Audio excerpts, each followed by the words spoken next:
Bonjour à tous, j'espère que vous allez bien, oui? Moi aussi. Bien, nous arrivons maintenant à la prière que Jésus nous a enseignée en ce qui concerne le pardon. Alors dès le début de cette prière que Jésus a enseignée à ceux qui veulent se discipliner et à vivre selon lui, il nous explique notre relation au Père. Il nous dit qui est Dieu, qui est l'homme, puis il nous dit comment faire ce que nous avons à faire, c'est-à-dire toujours remettre tout entre les mains de Dieu en disant que ta volonté soit faite et non la mienne, sur la terre comme au ciel. Et puis Jésus nous aime personnellement, il a une volonté parfaite pour chaque vie humaine, et il tient tout dans sa main. Tout le monde ne vit pas selon la volonté parfaite de Dieu parce que nous avons été faits ainsi, nous avons une volonté séparée de celle de Dieu. Même quand Dieu s'est fait chair et qu'il est venu vivre sur cette terre, Jésus avait sa volonté, il disait que ce ne soit pas ma volonté, mais ta volonté, qu'elle soit faite. Avant d'accomplir la volonté parfaite de son Père, c'est ce qu'il a dit. Toutefois, non pas ce que je veux, mais ce que tu veux. On trouve ça dans Luc 22, 42. Tout être humain a donc une volonté qui lui est propre. Maintenant, Dieu a une volonté, un plan qui est pour vous seulement, et personne ne peut faire ce que vous avez à faire vous. Et jamais Dieu n'a voulu qu'une personne, qu'une de ses créatures, mène une vie de défaite. Est-ce que vous croyez sérieusement que Dieu ait voulu que quelques-uns deviennent, par exemple, des ivrognes? Non, évidemment. C'est vous qui choisissez de vivre la vie que vous menez. Avec Michou et Stéphane Olivier, on est allé voir le dernier concert de Sylvie Vartan à Paris, et sa dernière chanson, c'est « Ma vie, c'est moi qui l'ai choisie ». Et c'est vrai, c'est nous qui choisissons notre vie, la façon dont nous voulons nous comporter. Et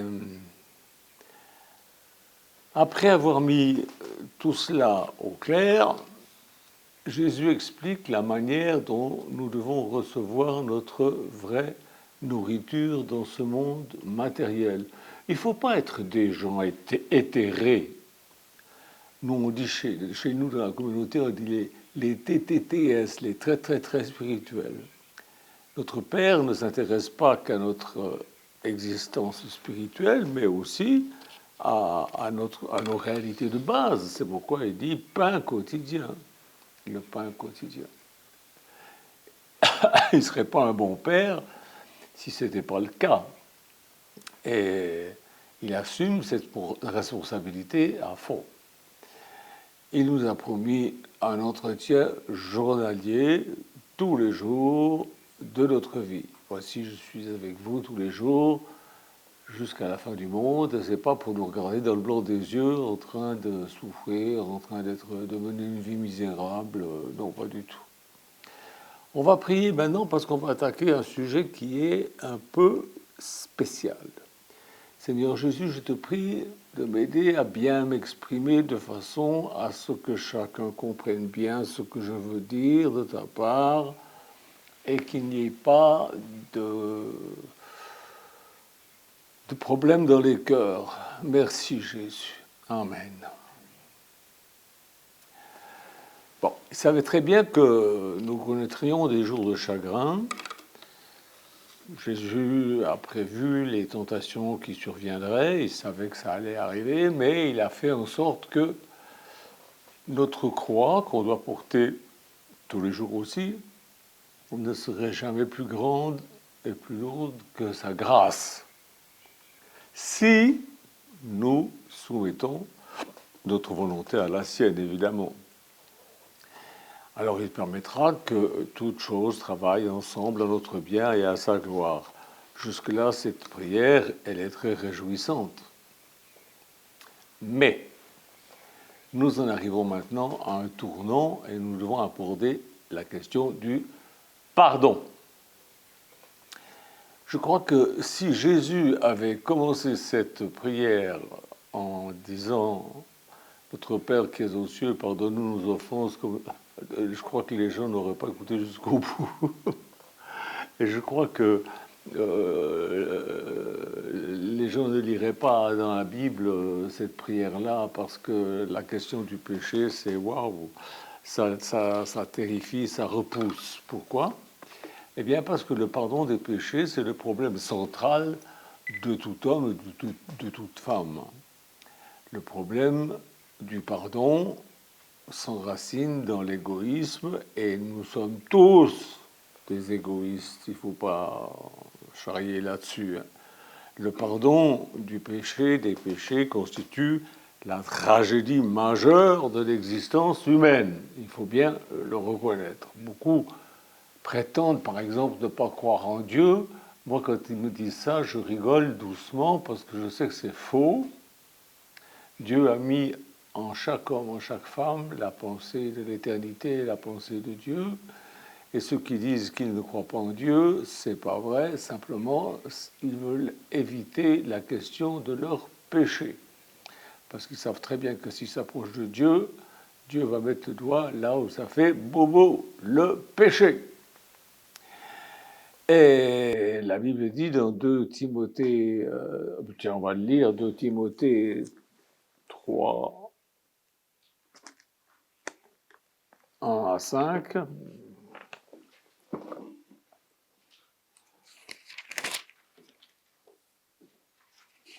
J'espère que je vais le trouver.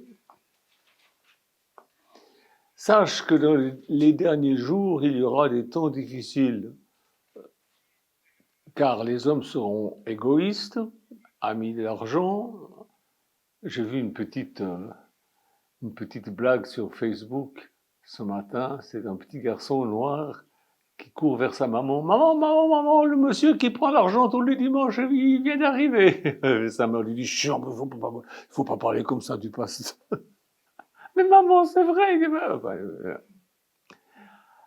Combien sont amis de l'argent dans ce milieu-là? Vantards, orgueilleux, blasphémateurs, rebelles à leurs parents, ingrats, impies, insensibles, implacables, calomniateurs, violents, cruels, ennemis du bien, traîtres, emportés, aveuglés par l'orgueil, amis du plaisir plutôt que de Dieu. Ils auront l'apparence de la piété, mais réuniront ce qui en fait la force, c'est-à-dire l'amour. Et l'apôtre Paul dit « Éloigne-toi de ces gens-là ».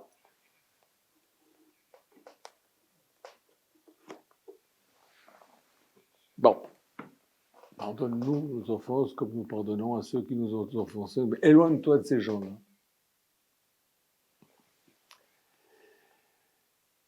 Et puis nous sommes ici confrontés à la relation intime que nous entretenons avec les gens. On peut pas les éviter, les gens. Ils sont partout. Et là, Jésus nous fait comprendre que nous ne pouvons pas séparer le matériel du spirituel, ni séparer notre relation avec Dieu de celle que nous avons avec les gens. Sauf de cette clique dont il est question dans ce que je viens de vous lire, dans 2 Timothée, il dit, au travers de l'apôtre Paul, éloigne-toi de ces gens. Ça ne veut pas dire qu'on ne les pardonne pas, mais il faut se tenir éloigné. Voilà. Parce que soudain, cette phrase sur le pardon, par cette phrase, Jésus nous met en face de notre relation avec les gens. Pardonne-nous comme nous pardonnons ceux qui nous ont offensés.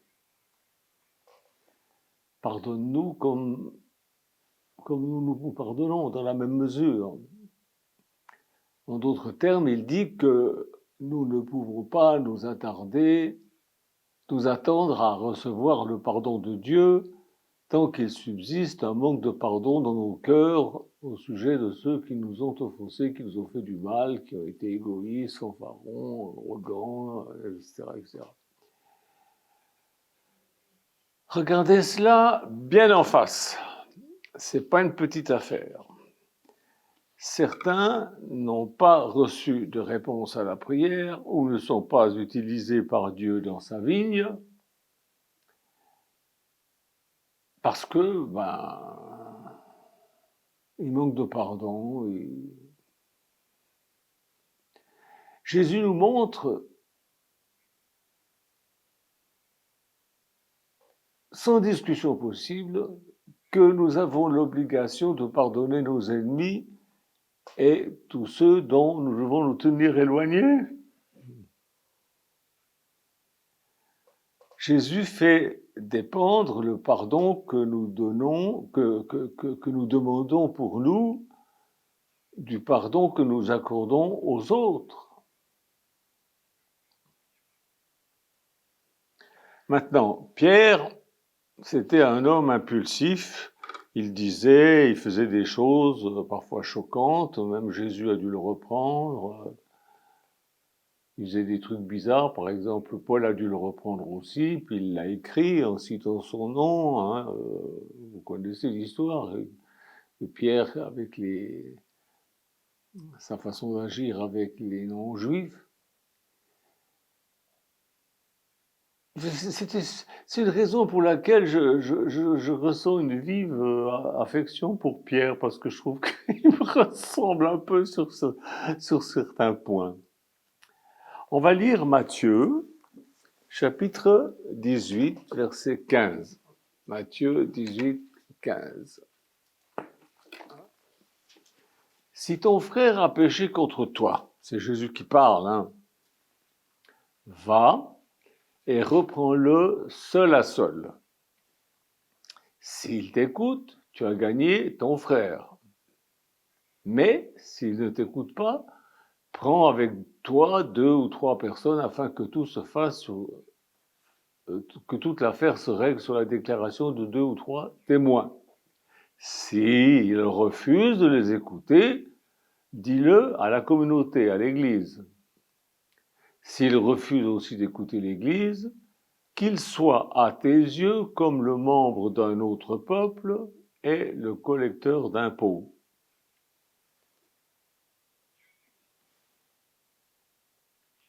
Je vous le dis en vérité, tout ce que vous lirez sur la terre aura été lié au ciel, tout ce que vous délirez sur la terre sera délié dans le ciel. Bizarre qu'il nous dit qu'il faut pardonner, puis là, il nous donne une façon de faire. Il y a des règles pour tout. C'est une loi, c'est une alliance en tout point bien réglée. Vous vous rappelez, je vous ai prêché là-dessus il n'y a pas longtemps. Nous ne pouvons pas payer le pardon de nos péchés avec de l'argent. Le prix à payer, c'est la compassion. Et nous avons l'obligation de pardonner à nos ennemis, même à ceux qui sont décrits dans 2 Timothée 3, 1, 5 qu'on a lu tout à l'heure, toute cette liste charmante de personnes charmantes, on en connaît, et nous avons l'obligation de les pardonner avec sincérité de cœur si nous désirons le pardon de Dieu pour notre propre vie. Moi, je veux que tout le monde me pardonne. Je sais que je suis imparfait, je me rends compte que je fais continuellement des erreurs, le mot erreur, péché, c'est pareil. C'est parce que je suis un être humain. Et ne me dites pas que vous ne faites jamais d'erreurs. Nous faisons tous des erreurs, nous faisons tous des péchés. Et moi, je me sens bien quand quelqu'un me dit qu'il me pardonne. Et je pense que vous aussi, vous vous sentez mieux quand la personne que vous avez offensée vous pardonne. Bon. Il n'y a personne sur Terre qui n'a jamais été blessé à un moment ou à un autre par quelqu'un. Blessé profondément, je dis, hein. Déçu, égaré, trompé, volé. Eh bien, le remède aux blessures qui nous ont infligées, c'est le pardon. Ça me fait du bien de pardonner. S'il ne veut pas de mon pardon, ça le regarde.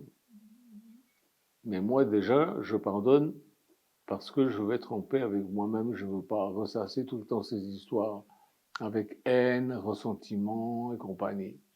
Mais ça ne veut pas dire que j'oublie.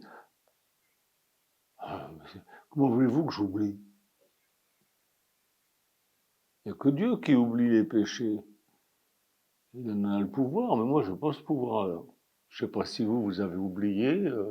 Moi je n'oublie pas, j'arrive pas à oublier. Et c'est pas toujours facile de pardonner parce que vous avez peut-être raison. Vous n'êtes pour rien dans ce qui vous est arrivé, mais vous devez pardonner.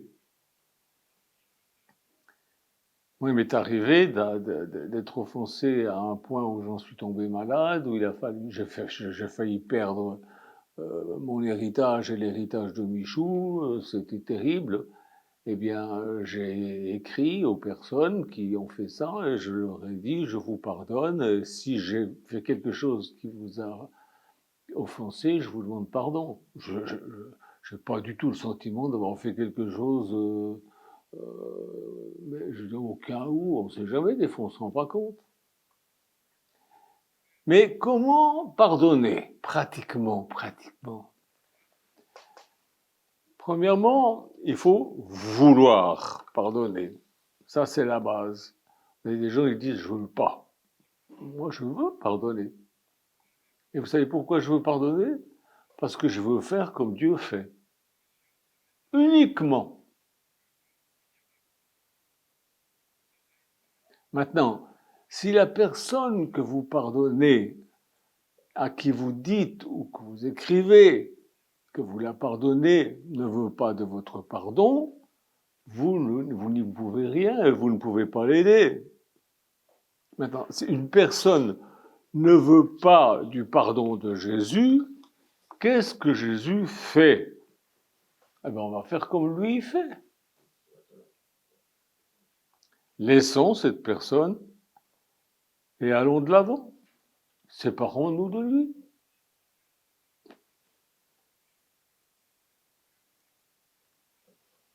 C'est ce que Jésus fait. Il pardonne. On va lire Matthieu 18, 15. Encore une fois. Si un frère a péché contre toi, va, reprends-le seul à seul. S'il t'écoute, tu as gagné ton frère. Mais s'il ne t'écoute pas, prends avec toi 2 ou 3 témoins, 2 ou 3 personnes, afin que toute l'affaire se règle sur la déclaration de 2 ou 3 témoins. S'il refuse de les écouter, dis-le à l'Église. S'il refuse d'écouter l'Église, qu'il soit à tes yeux comme le membre d'un autre peuple et le collecteur d'impôts. Voilà. Si Jésus nous dit de faire ça, c'est que lui, il le fait. Non mais, si celui qui a péché contre toi refuse le pardon, refuse la réconciliation, après que tu aies fait tout le processus que Jésus nous donne là, qu'il soit pour toi comme une personne d'un peuple dont tu ne fais pas partie. Ça veut pas dire que tu le hais, mais tu ne le considères plus comme un frère. C'est tout. Il ne fait plus partie du peuple de... Pour toi, il ne fait plus partie du peuple de Dieu, c'est tout. D'ailleurs, il ne fait pas partie du peuple de Dieu. S'il ne pardonne pas, il ne sera pas pardonné. Et puis tu fais comme Paul. Ah, Paul. Moi j'aime Paul. Il y a des gens qui n'aiment pas Paul. Ils disent qu'il est misogyne. Ils n'ont rien compris du tout. 1 Timothée 4, 2 Timothée, pardon. 2 Timothée 4, 13. Il écrit à son ami Timothée, il lui dit, quand tu viendras, rapporte-moi le manteau que j'ai laissé à Troas chez Carpus et les livres surtout, les parchemins. Alexandre, le forgeron, m'a fait beaucoup de mal. Et il dit son nom. Moi, je ne vais pas dire les noms de ceux qui m'ont offensé, mais lui, il les dit. Il dit les noms. Il n'y a pas qu'Alexandre, il y en a d'autres encore. Hein. Mais là, par exemple, Alexandre le forgeron m'a fait beaucoup de mal. Le Seigneur le traitera conformément à ses actes. Puis il continue en disant, méfie-toi aussi de lui. Moi, les gens qui m'ont offensé, je pardonne. Et je dis aux gens, voilà, ils m'ont fait ça, méfiez-vous de lui. C'est normal. Et ceux qui n'écoutent pas ce que je dis, ben, je considère que les amis de mes ennemis ne sont pas mes amis, puis c'est tout. Et puis c'est tout, comme dirait Gibus. Tu as le droit de parler, d'écrire, de donner le nom de ceux qui t'ont fait du tort et de mettre tes frères et sœurs en garde contre eux. Tu as ce droit. C'est même un devoir d'amour. Parce que si quelqu'un te fait du mal, il peut aussi très bien le faire du mal à ceux que tu aimes. On va lire, cette fois c'est 1 Timothée 5, 20.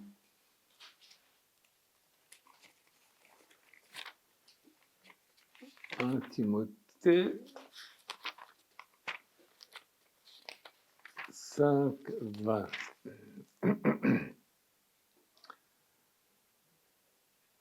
Ceux qui pêchent, reprends-les devant tous, afin que les autres aussi éprouvent de la crainte.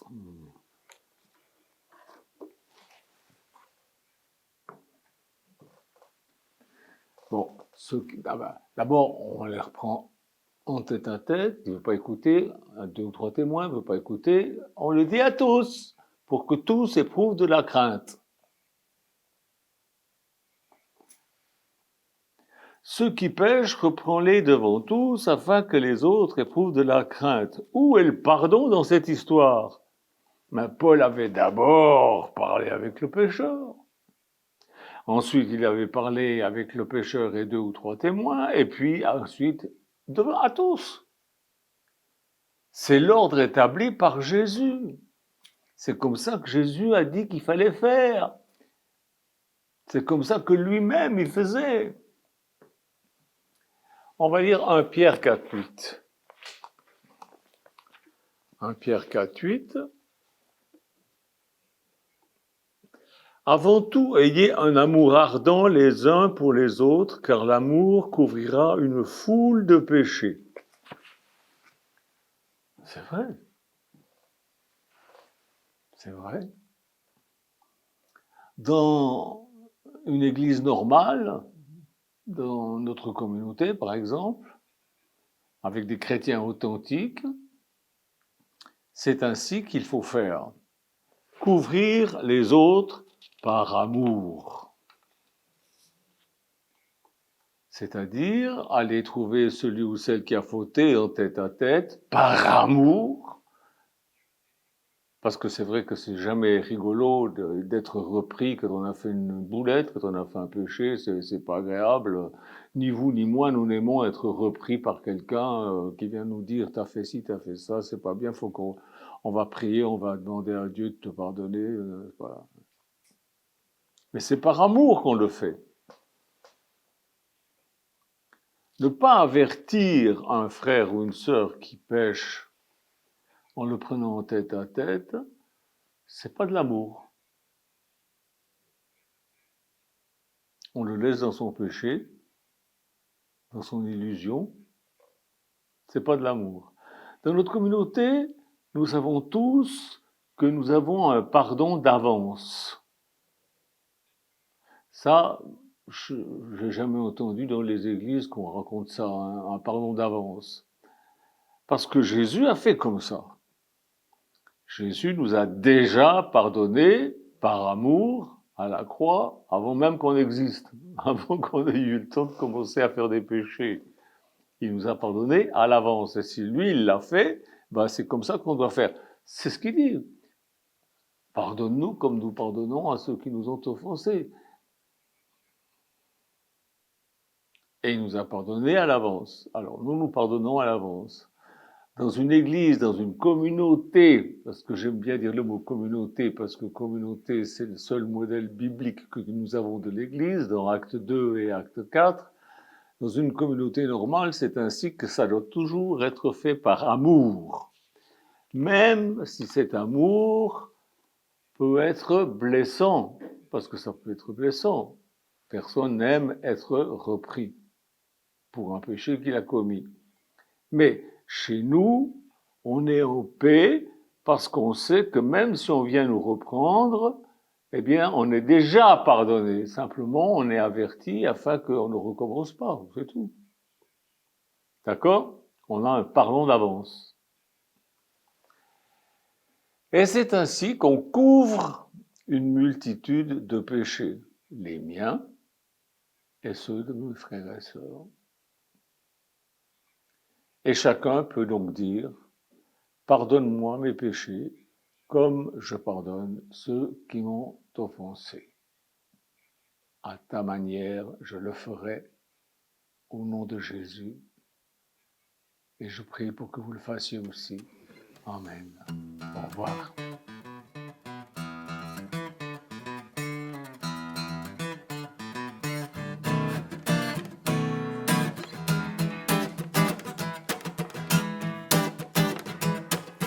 Là-haut, tout là-haut, emmène-moi. J'attends impatient ton retour. Là-bas, tout là-bas, c'est chez moi. C'est là qu'on trouvera l'amour.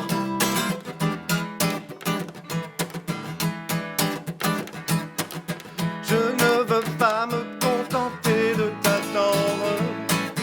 Enseigne-moi tes lois.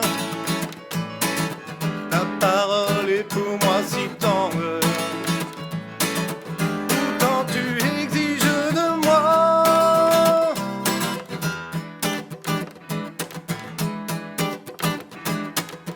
Et c'est si bon quand tu es là.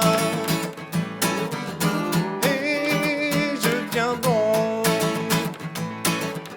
C'est un don que j'ai en moi. Le sacrifice de Dieu pour moi.